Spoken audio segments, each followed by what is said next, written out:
I'm Rick Doherty, and it's time for the 14th and final vlog from my pilgrimage in Ireland. We're on Ireland's National Famine Way in Dublin with a little more than a mile left on the trail. Ahead of me, you can see Croke Park, which is famous for many reasons. It plays home to some of the most important GAA events in Ireland. It was the location of the tragic Bloody Sunday in 1920 when English tanks opened fire on a Gaelic football match and 14 people were killed. And as recently as September of this year, on a much happier note, well after I finished this pilgrimage, Garth Brooks had another huge concert there. It is time to finish the pilgrimage.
So I'm still in the stretch run, and I know I told you a little bit earlier that I had less than a mile, but this app is not calculating properly, so I am still probably at about a mile. I am getting very frustrated here towards the end, but this is a cool sight to see, and that is lock number 1.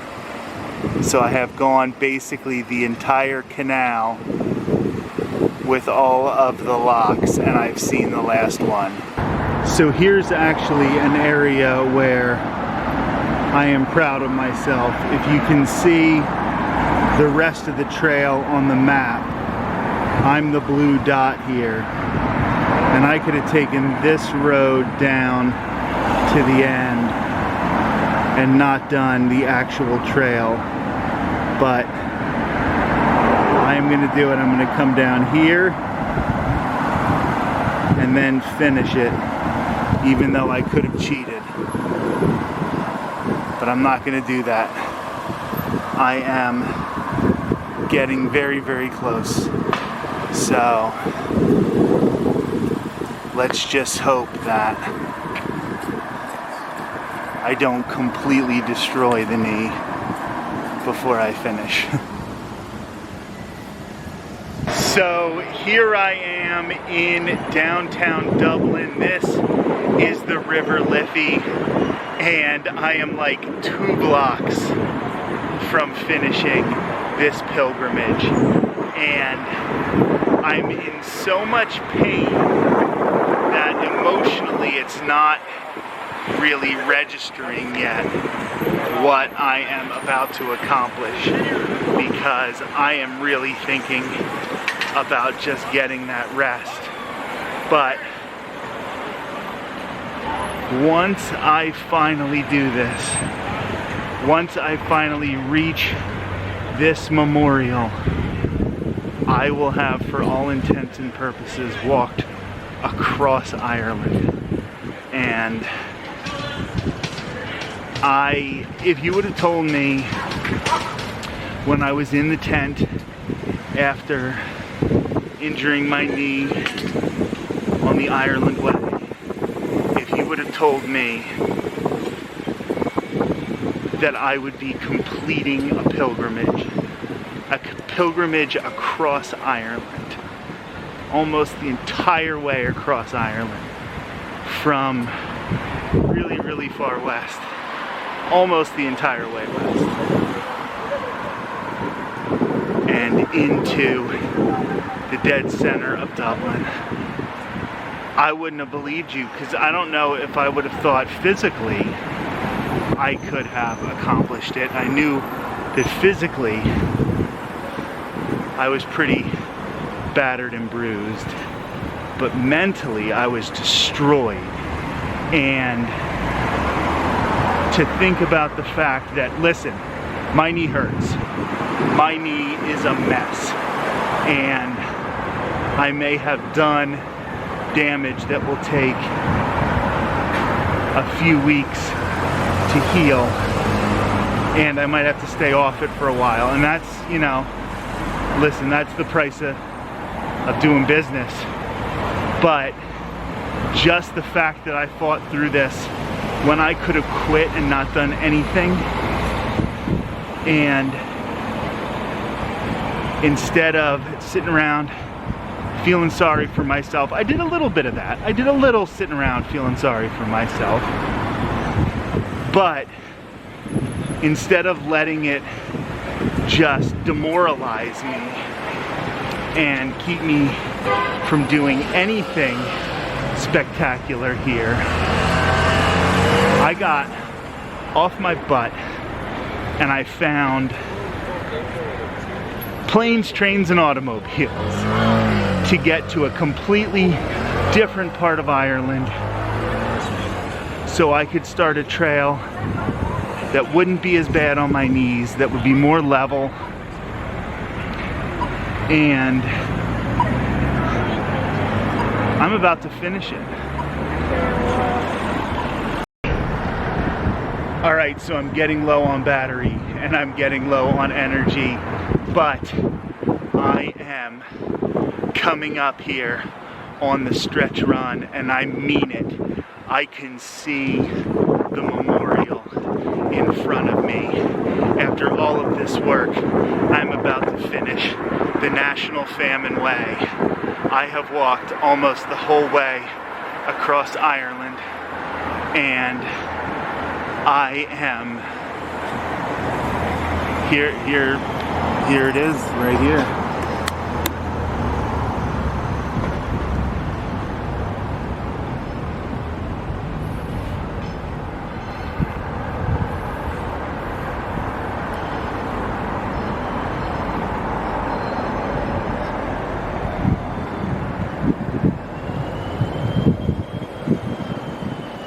Oh my God, I can't believe I've done this. I can't believe I finished.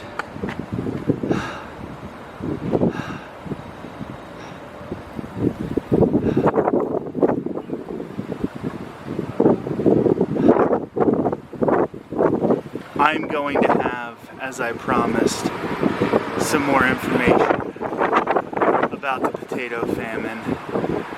And I know in such a somber location as this memorial, to be thinking of celebrating is definitely counterintuitive, but I can't believe I finished. I walked across Ireland, and I know that the people being memorialized here did it for much, much different reasons, and it was much, much harder. But I'm so proud of myself.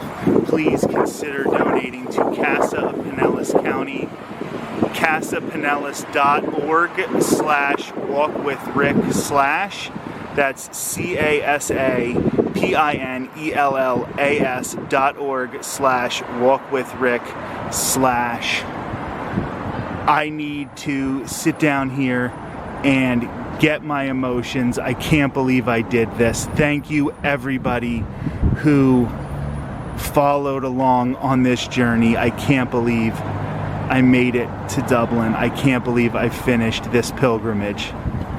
So I had recorded this whole big ending where I was rushed because I thought I had to check out of the hotel at 11 o'clock. I was trying to boom, boom, boom, get everything finished.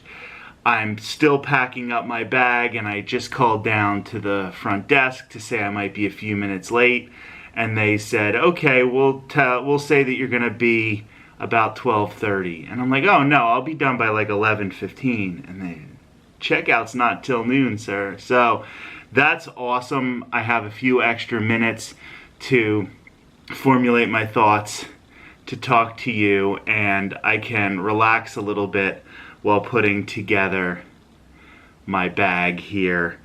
And I did promise some stats on the Irish potato famine, so I'm just going to read a couple of them. Tim Pat Coogan estimates famine deaths to have been in the region of 2 million. This figure was commonly quoted as 1 million, but he says in many situations whole families would have died and there would have been nobody to record the deaths. Out of a population between 8 and 9 million, this would make it 25 to 30% of the population. And the population in Ireland still has not recovered from this, both the loss of life and the people who emigrated to other countries. And this plays such a big part in probably almost all of you have some form of Irish in your background, and it's very, very likely that it comes from the potato famine. People died from starvation and famine-related diseases such as typhus and cholera. The relationship between famine and such fevers, as well as the process of starvation, were documented for the first time during the potato famine. One thing that happened a lot was they had sort of work camps, and they would take a whole bunch of people and give them jobs in exchange for food, and disease just spread through those places like wildfire. More than 1 million people emigrated during the potato famine, never to return to Ireland. If they survived the boat trip, riddled by starvation and related diseases, they started new lives in England, America, or Canada. I think Australia also was pretty popular. Approximately a third of the population of Ireland was living in dire poverty. When their only food, the potato staple, failed, they had nothing at all to eat.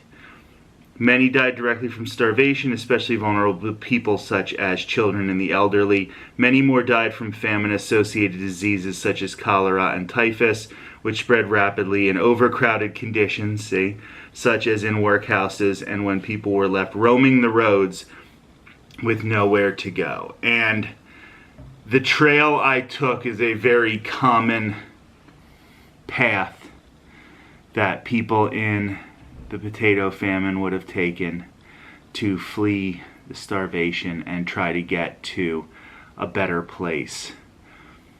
It really was such a great analogy for domestic violence. This was for domestic violence awareness, raising money for domestic violence survivors. And it is such a great analogy because if you can't feel safe at home, then you have nothing. You'll do anything. You'll walk hundreds of kilometers, hundreds of miles for the chance to get on a disease-ridden boat and get somewhere safe. And that's the same thing with domestic violence survivors. They have to go through incredible things to try to feel safe. And sometimes once they get out of the situation and they're physically safe, that's when the mental work begins. So it's really, really difficult. I think that's why I want to help CASA of Pinellas County, casapinellas.org/walkwithrick/ because every single dollar we raise goes to helping survivors of domestic violence. That's CASA pinellas.org/walkwithrick/. Anything that you can give after watching this video, after watching these videos, anything you can give would be just incredible. If you can give $5, give $5. Like, we just want to help survivors of domestic violence, and CASA of Pinellas County, who has been doing this work for a long, long time. I just have a couple other thoughts on a personal level. I started the Ireland Way and couldn't finish it. I just putting my backpack into the big duffel bag where I don't have as much restriction on how much I can pack in there, so it's giving me a lot more leeway. And the last time I did this, when I was about to get on the bus to take me away from Southwest Ireland and the Ireland Way, and I was crying. I was crying because I couldn't do this thing that I had planned for 2 years. And now, after finishing the National Famine Way, and maybe it wasn't what I originally wanted, but now I feel this huge sense of accomplishment as I look at that duffel bag and I realize I'm done for a while with the long hike in Ireland. I'm going to continue to hike in Florida and areas around Florida, probably even head out to Arizona to show you some of the places that I love to hike before, maybe head up to Canada. I have a real wanderlust right now because of this trip. I do want to get back and see my wife Courtney and talk to my friends for a while before I plan any of these other things, but I do want to get back out in the world, let my knee heal, and do some more hiking. But it's nice to know that I'm not going to be putting that thing over my shoulders for another day to walk around a lot. Just some other thoughts, a couple quotes that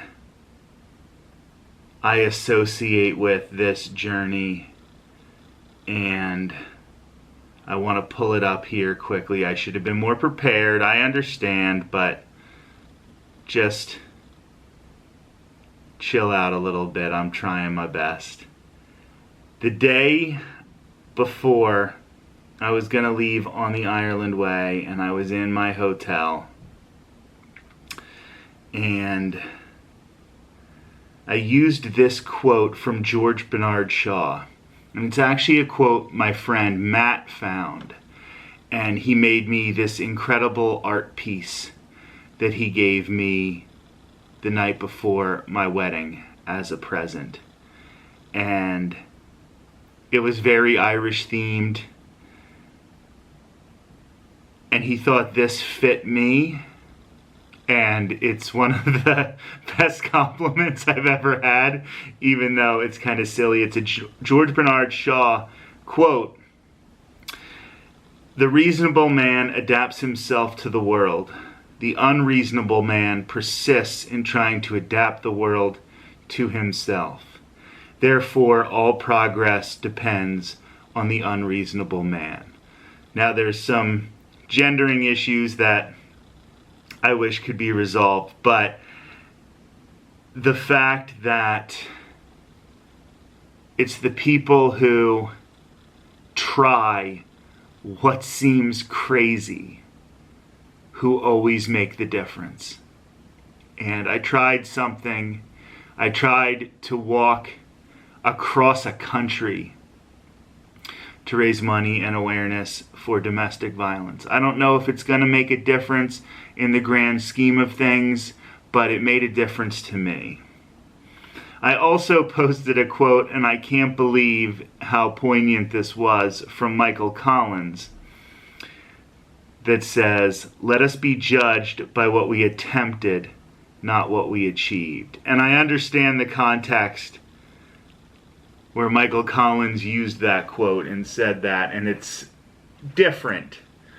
But the fact that I tried to do something big and it didn't work, but I adjusted and I did something that was still pretty big. I didn't quit when my knee went out on the Ireland way. I let it heal, I found another trail, and I finished that trail. And my knee hurts like a bugger today, but I did it, and I didn't quit. So I'm incredibly proud of that personally. I'm incredibly proud of the fact that while I was gone, I realized all of the great things that I had in my life already before I left. I had spent so much time focusing on Ireland. I had this list of 10 things that I wanted to accomplish, and just right there at number 1 just said Ireland. And that was my focus for the last 2 years. I took part-time jobs so I wouldn't have to try to get off for a whole bunch of time at a full-time job. And I worked a lot of part-time jobs. At one point I had like 7 jobs, and that's not an exaggeration. I literally had like 7 jobs, and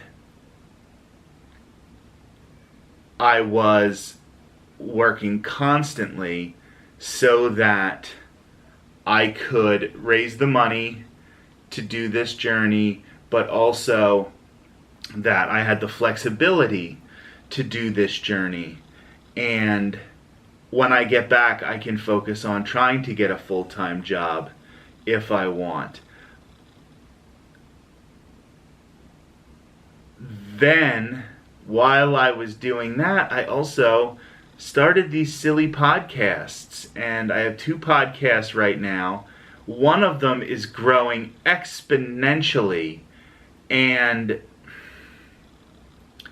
I am just really, really excited to get back and work on that podcast, to continue to grow that podcast. These videos are going to go up on the YouTube page associated with one of those podcasts, and I just want to continue to grow that. It was a bigger part of my life than I realized. I made some great friends because of it. My friend Jillian from the Disney community, we were already friends before I started the podcast, but I really barely knew Sarah and Marissa, who are on the podcast with me a lot, and now they're really good friends.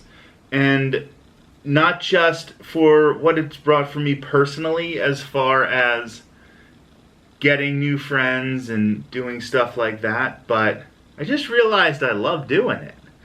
I was in broadcasting for years. As a matter of fact, the day I leave Ireland is the 4-year anniversary of the day I was let go from a job I had for 11 years in broadcasting. I won numerous awards. I was really good at it. And it brought me a number of incredible opportunities. Like, I got to work at some sporting events that are big name sporting events that I don't want to mention because they're also copyright named sporting events. And I was really good at it. I have so many awards from that time. And we're actually working on trying to get the physical trophies for me because they kind of did me a little dirty when they got rid of me. But I was missing broadcasting a lot. And I hadn't had a broadcasting job since then. except for, I mean, the internet radio station, irockradio.me, I work there under the name Rick Becker, which is a radio name that I had earlier in my career. And I do work there, and that's always been great, but I don't work every day. It's not a job. It's not a full-time job like when I was working at the other company that let me go. So to have this podcasting not only give me the opportunity to continue to stretch my broadcasting, just like irockradio.me has helped me do that as well. But I'm also like in control of the content that Tall Guy Talks Travel with Rick Doherty produces. And that's great because we have been positive and we have been inclusive. I feel I want to be more positive, more inclusive. And I was able to do that because I wasn't worried about clicks. I got clicks eventually, but I wasn't worried about clicks. So that's been amazing. I also have talked a few times about the friend that was, you know, he was one of the two best men at my wedding. The other one was Matt, who made that art piece I mentioned earlier. He was one of the two best men at my wedding, and we had a big issue. He did something really, really bad in September of 2019, and that was right around the time that I started planning this. And I remember around that time, his third wife said that and I'm going to clean up the language because I know kids watch this, and I don't want, I'm assuming some kids watch this. Maybe they don't. This might be a boring thing for the kids, but even so, I just figure, you know, that I'm not going to use the same awful language she used. But to paraphrase, she said, I messed up my entire life. And that hit hard, not because I thought I did mess up my life. Like, I have a pretty good life. I have the coolest wife in the world. She's awesome. My friends are the absolute best. I have accomplished so many things. I'm a Boston Marathon official finisher. I've run other marathons. I've done half marathons. I won broadcasting awards. I won the President's Bronze Volunteer Service Award for my work in domestic violence. I've done a lot of things. I've had a lot of successes, and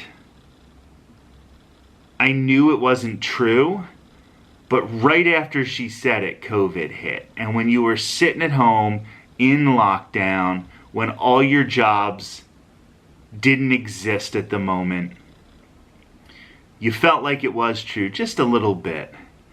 And when I think about this being my life now, that I'm the person who could take weeks and weeks and weeks and weeks and just go to Ireland and do this incredible thing,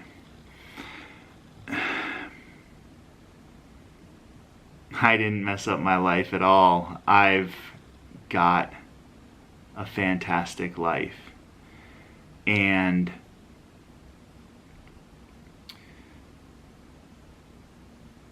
I lost a whole half side of my family. And there were issues where they used to talk about me and my health, and they used to say that I was going to die, and that it was just awful, awful things. And all I've ever done, like, I've had the knee problems, you know, they became a problem on the Ireland Way. But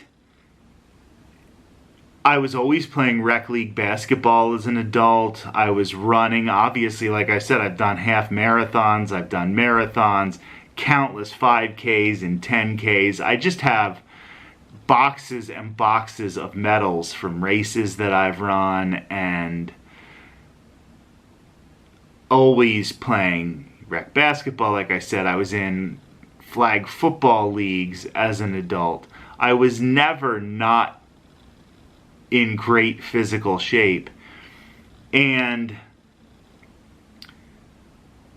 to know that like that was such a thing that they kept pounding in on me, that I was like some frail, unhealthy person. And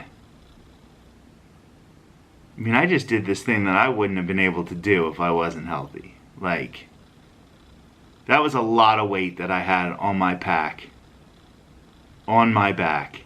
every single day of that journey. And I toughed through it. And there were times that my knees hurt and my feet hurt, but I toughed through it. So, proving the people wrong who said those things means so much to me. And proving the people right who've always had my back. Courtney, my mother, Matt, Sarah, Jillian. There are a whole bunch of them. There are a whole bunch of people. And I can't mention everybody right now. Carmen, Jeff, Ken, Scott. There are people who have my back, and you're awesome. Andy, Jay. Like, there are so many people that I could mention here. And not only did I prove the quote-unquote haters wrong, but I proved the people who love me and care for me, I proved them right. And that might mean even more. So I'm going to wrap up this video, in this series of videos, or however this ends up playing out on YouTube. I'm going to end it by talking to somebody right now who's stuck in an abusive situation. Maybe you're doubting yourself. Maybe other people are doubting your ability to get out of this situation or make the best out of your life. Or maybe you just got out and you're being told you're never going to make it. You're going to make it. You're going to fight through this, and you're going to turn from a victim into a survivor. I promise you. Just keep putting one foot in front of the other, and you will make it out of this.